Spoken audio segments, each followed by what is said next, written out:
So what we're going to do is we are going to kind of do an analysis of the way that the three branches of government function. Okay, and my microphone is muted. That's not right. Should be working. Okay. So what I want you to do is I want you to right here where you see the number 1 highlighted, that link, I'd like you to put that into Notability. Now, when you open it, yours is going to look like this. And so what you're going to need to do is you're going to either need to copy and cut it, or screenshot it, something along the lines where you can get it to rotate. I apologize that it doesn't rotate automatically. When I submitted the form, it was supposed to do that and it did not do it. So, I mean, you can obviously follow along with me if it's easier and if you're not getting yours to work. But this chart is in there and it does apply to our exit ticket for today.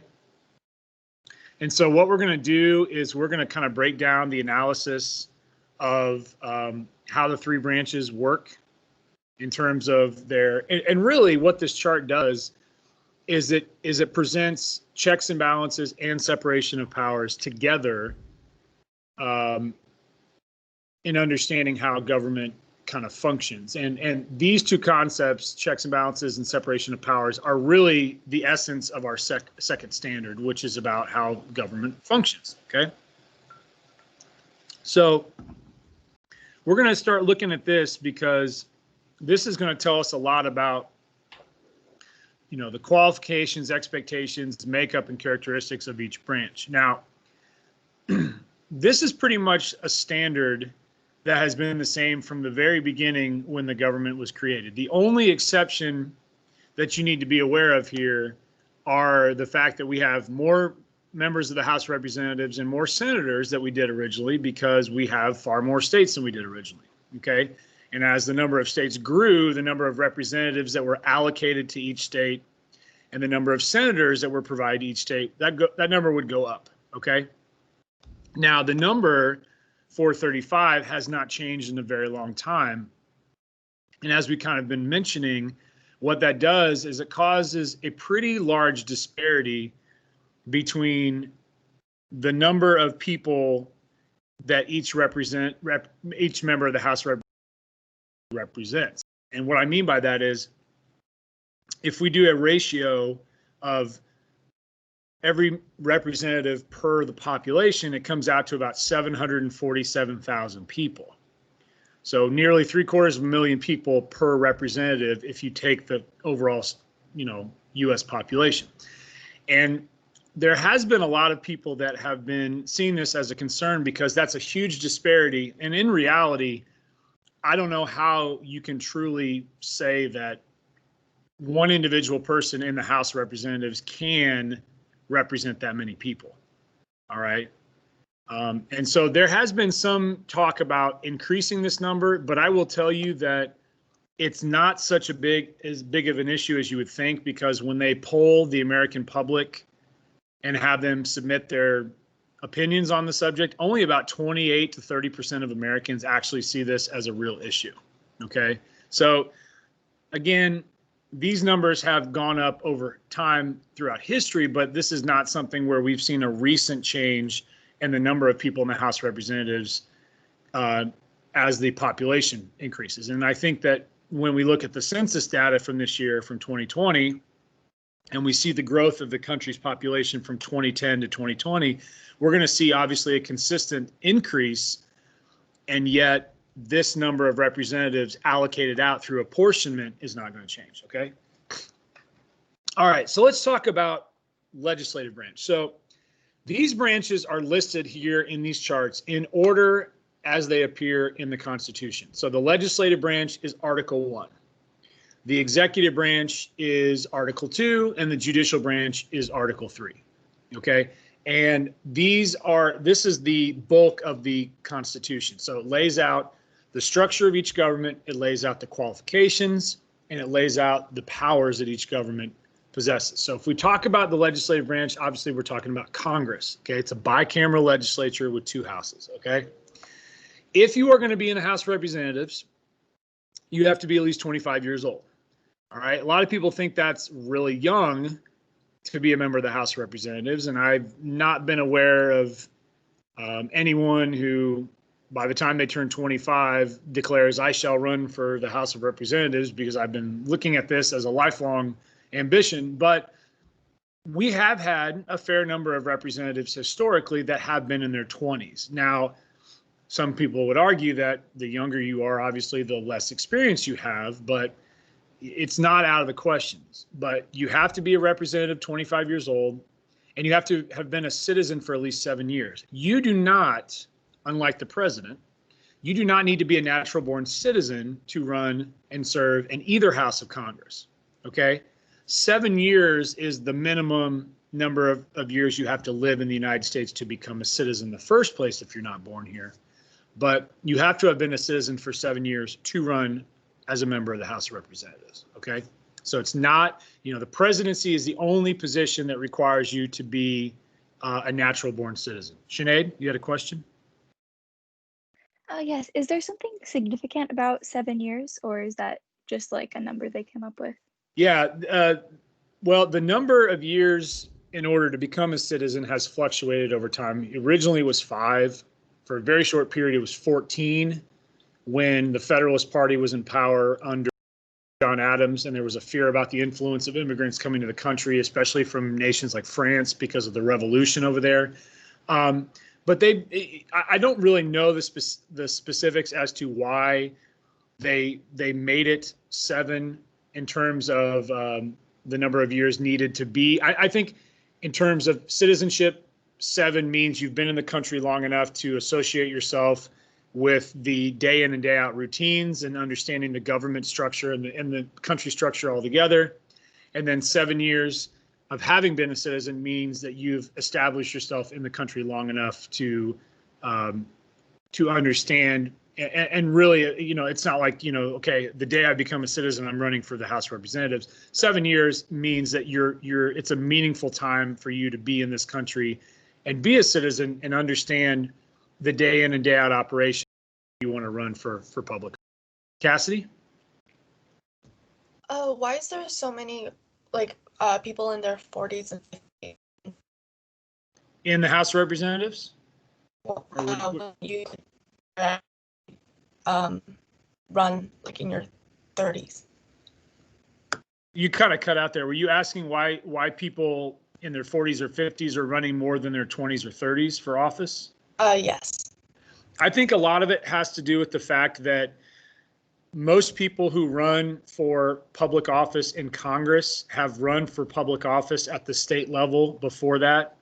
They may have been a council person in their local community. They may have been a state senator or a state representative prior to running for, because you're talking about the U.S. Congress versus a state Congress, and there is a big difference in that. And a lot of times, unless you are a noteworthy individual or a public figure, you may not have the experience or the track record to show that I have served honorably in the state Senate for this many years.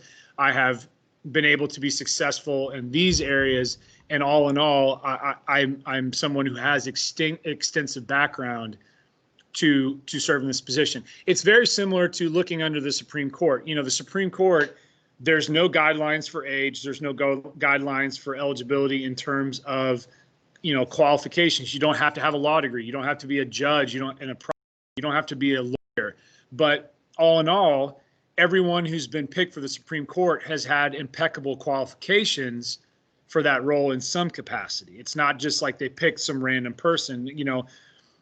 Theoretically, you could be a 14-year-old middle school student and be chosen to be on the Supreme Court, but the likelihood of that happening is nearly impossible because you haven't proven yourself to be, competent in the areas of understanding how law works, okay? When you go to the Senate was originally designed to be a little bit more of like I wouldn't say an elitist group, but it was supposed to have a little bit more importance, I guess. I'm not saying that it's less important than the Senate, but if you just look at some of the basics here, a 6-year term versus a 2-year term, I mean, every seat in the House of Representatives is up for election this year. Every single seat is open. And in the Senate, you know, there's a third of them that are open this year, but the Senate has a smaller group. You know, there's originally only 26 senators. You have to be older and you have to have been a citizen for a longer period of time to be in the Senate. And the Senate originally, a lot of people don't realize this, excuse me, senators were originally not voted for by people. State governments, state legislatures chose the 2 senators that would serve for their state. And it would require an amendment to the Constitution to make a change with that, which is pretty interesting because, again, the Senate was supposed to be, I guess you could say, an exclusive group within government in general. Congress is involved in money. They handle the budgets for the military, the budgets and spending for the government as a whole. They have impeachment powers, obviously. And impeachment powers don't always mean the president. That can also mean a judge. There have been Supreme Court justices that have been impeached. And if you look over at number 21, the characteristics about the Supreme Court, it's a life service, and that should say pending, not bending. I'm sorry, pending good behavior. You know, if you do something illegal as a Supreme Court justice, you're not untouchable just because you don't have to worry about reelection. You can have impeachment charges been brought up against you for that, okay? In a lot of ways, the legislative branch is listed first because it has a lot of the responsibilities, and a lot of historians consider the legislative branch to be the most powerful. One thing that is important for people to understand about impeachment, you know, we've had 3 presidents in history impeached, but all 3 of those presidents remained as president of the United States. Okay, Andrew Johnson, Bill Clinton, and Donald Trump. Okay, and so impeachment and removal are 2 separate processes. It's not impeached, you're gone. It's impeachment and removal. Okay, and like I said, we've never had a president impeached and then subsequently removed for the same charges. Okay, for me, the easiest ways to understand how checks and balances works is the relationship between the presidency and Congress. Because every time a president makes a decision involving filling a vacancy, whether it's a Supreme Court justice nomination or it is a opening in the president's cabinet, that always requires approval by Congress. So right now we have the circumstance involving the vacancy in the Supreme Court, but if there was a vacancy, say, for example, the Secretary of State, those positions that are picked by the president still have to go through the approval or confirmation by the Senate. Of checks doesn't get to pick the automatically. They have to go through a process of being vetted and interviewed and questioned on a variety of issues before they finally give the thumbs up or thumbs down. It's not a guarantee that every nomination is going to be automatically approved. I mean, you can look online and find countless examples of presidential appointments in a variety of positions that were not approved by the Senate. Okay. Another way you can see that is with treaties. So the president would negotiate a treaty with another country, let's say with Spain. That treaty is going to be reviewed and vetted and analyzed by Congress, and then Congress is going to give the final approval of yes or no. Okay. If you think about the combination of circumstances involving both houses of Congress, because it is important to know that some things are only the responsibility of the Senate and the House of Representatives. For like example, if we don't have someone who wins a majority of the Electoral College votes, or if there's a tie in the Electoral College, that decision goes to the House of Representatives. Okay. Both branches of the House of Congress can, or both parts can propose laws. Both together can declare war. And this is something, number 11 here, if hopefully you're following with me, please. This is something that if I ask students, usually, well, let me ask you that. Let me ask you this. How many times have we declared war in American history? Does anybody have a guess, please, and raise your hand? How many times have we declared war in U.S. history? Any ideas? Maya? 7. Okay, 7. David, what do you think? 10. 10. Sinead? I'd say like 15. 15. Okay, Frank, what do you think? I'd say at least 25, maybe 50-ish even. Okay, all right. Let's do a couple more. Allie, sons? 11. 11. Okay, Alex, what do you think? I think around 8 times. Okay, all right. Let's see here. Adela, what do you think? Twice or 3 times. Okay. Usually, those are all good answers and good suggestions there. Usually what happens is the number is usually really high. So Frank's guess of, I think you said 25, that's usually what I receive. And the answer is 5. Because what we have to remember is there's a big difference between a full declaration of war versus a military intervention or circumstance, okay? We've declared war 5 times in history, okay? Going back historically, the last time was World War II. A lot of people, rightfully so, assumed that the Vietnam War was a declaration of war, but that, even though we were in Vietnam for numerous years, was not something where the legislative branch was asked to give a full declaration of war. So if you go back historically, you have World War II, World War I, Spanish-American War, Mexican-American War, 1812, okay?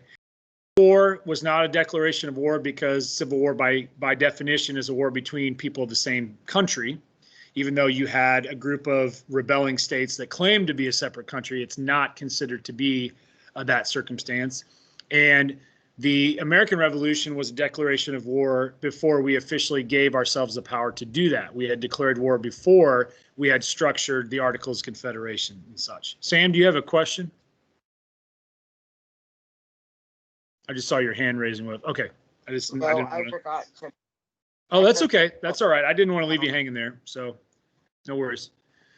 Okay, and then the two-thirds veto power is significant here because probably the single greatest power to me that any branch of government possesses is the presidential veto power. I mean, we've had presidents in history like George Washington that have vetoed bills once. We've had people like Grover Cleveland, who I believe still holds the record with over 100. The veto power is significant because what it does is it puts Congress in a position where they have to kind of re-strategize a way to get a bill to officially become a law, because it's not officially technically a law until the president signs it and makes it official and is enforcing it. But the one way that a presidential veto can be overruled or overridden is with a 2/3 vote. So let's say that a bill is approved in Congress, in the House and the Senate with 52% of the votes. If the president vetoes it, it's now requiring 67% of the Congress, both the House and the Senate, to approve that and override the veto, which can make it difficult if you can't get enough support for the law the second time around. It's not impossible, but overriding a presidential veto can be very challenging, especially if you have a circumstance where one political party controls one part of the Congress and the other political party controls the other part. Okay, and then you have the amendment proposal. Amendments are very rare. The last time we had an amendment to the Constitution was in 1992 or 1993 about the salaries for people in Congress. All right, we've only amended the Constitution 27 times, and the first 10 amendments came all at the same time in 1791. So amendments are rare. They're not impossible, but they are rare because you do require a 2/3 vote or of Congress, or it requires you to get 2/3 of the state legislatures through a convention to amend the Constitution, and that hasn't happened before either. Okay. So let's move on to the executive branch. The executive branch, As you probably know, we have term limits. Originally, we did not. That began to change in the late 40s, right around 1949 or 1951. I can't remember the exact year, is when we had the amendment issued to limit the terms of presidents to 2 total. All right, and that kind of came shortly after, obviously, the presidency of Franklin Roosevelt. And if you're not aware, Franklin Roosevelt was the only president in history to serve more than 2 terms, and he was elected 4 different times, 32, 36, 1940, 1944, okay? But as of now, it's 2 4-year terms. And that was really done to encourage transition of power within the presidency.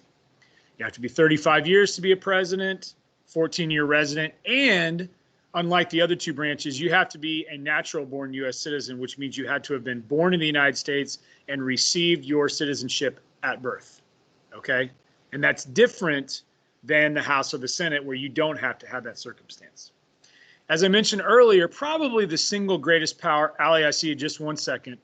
The single greatest power you're going to see with the branches, and certainly with the president, is that veto power, the power to cancel the bill and not allow it to come a law. Ali, what's up? Why for presidency as opposed to the other ones do you have to be born in the United States, even though none of the first presidents were actually born here? Well, they actually were. Washington, all of the presidents going back to Washington were born, even though they were technically colonies at the time, they were actually born in the American colonies and not in Britain. So that is one thing that is a fact. That's a great question. There's a lot of theories about it. I think part of the reason is that you're talking about giving significant power to an individual person rather than an elected body with the House or the Senate. And they thought that it was just something that had to be a unique characteristic involving the presidency. I mean, there's been debate about whether that should change. There's been debate about what the importance of that is. I'm going to try to find, I know I've come across maybe one of the Federalist Papers that Madison wrote where he talks about that specifically, about why that's such a big thing. I'm going to make a note and see if I can find that, because that is worth talking about. In terms of the treaties, as I said before, when you're talking about treaties with foreign governments, if you're talking about making an appointment to a cabinet or a nomination to a Supreme Court position, that all originates with the presidency. But like I said before, Congress has to make those approvals final. And that's, to me, the best and easiest example of understanding checks and balances. It's like a 2-step process, a two-process confirmation, okay? Now, obviously, during times of war, whether those are full-out declarations or military interventions, the President of the United States is also referred to as the Commander-in-Chief, okay? And then lastly, and I don't mean to say it in that way because the judicial branch is this very distant third branch, you have the judicial branch and the Supreme Court.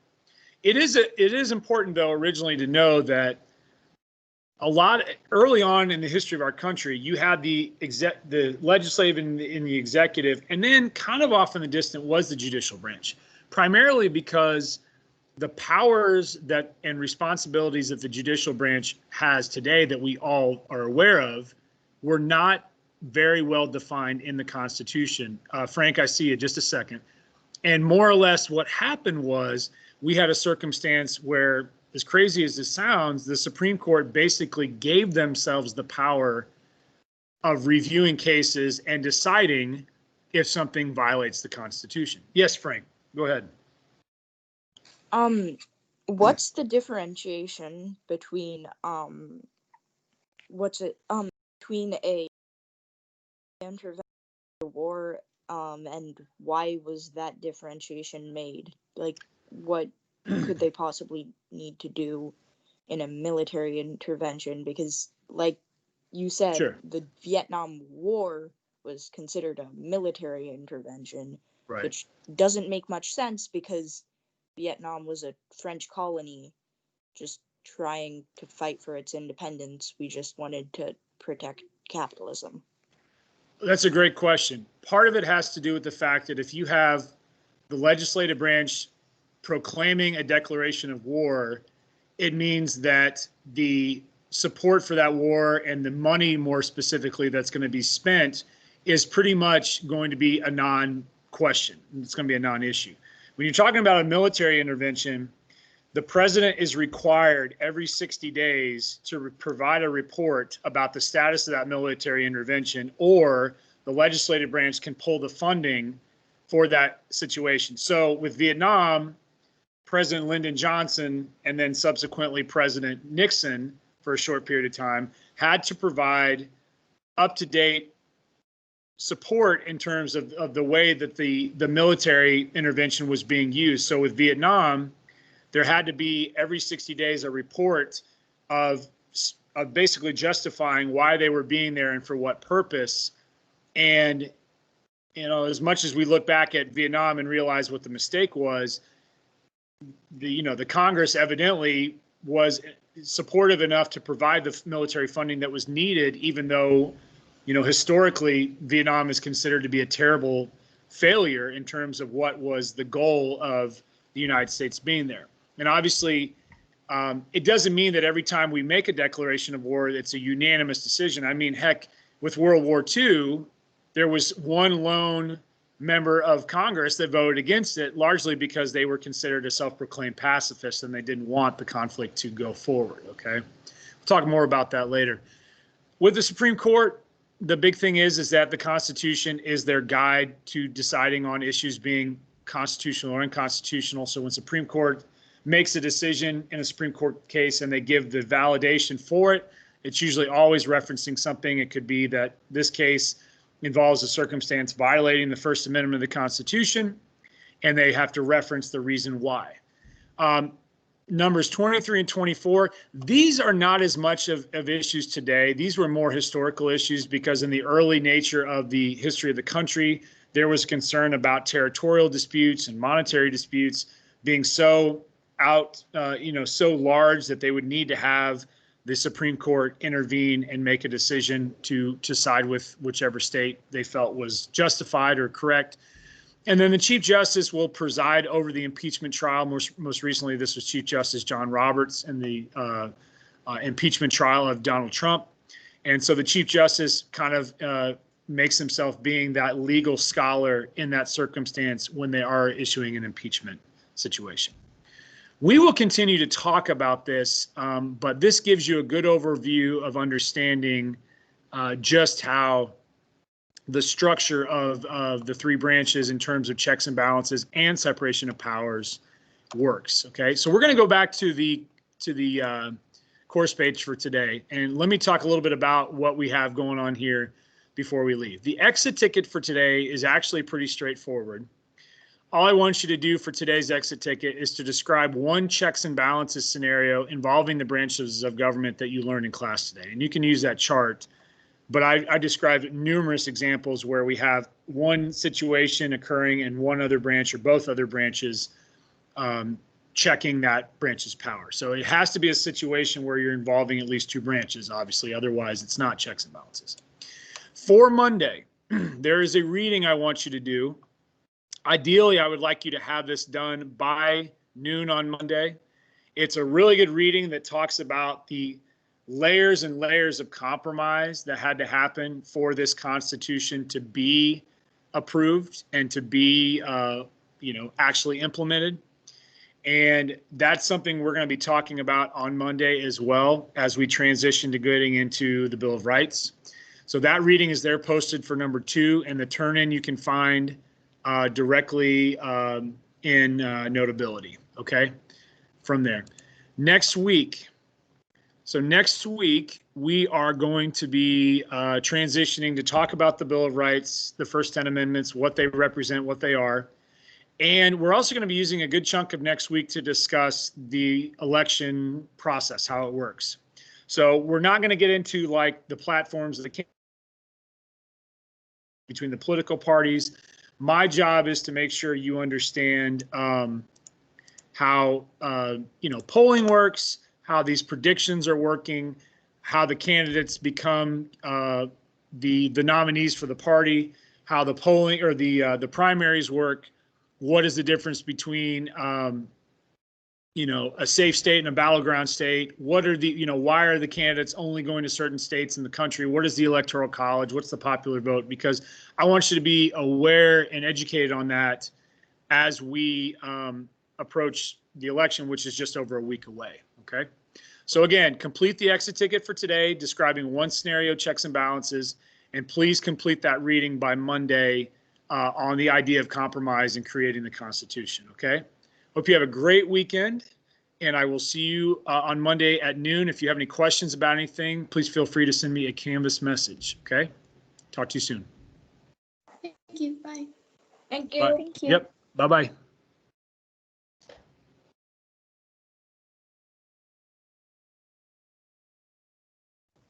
Thank you. Bye.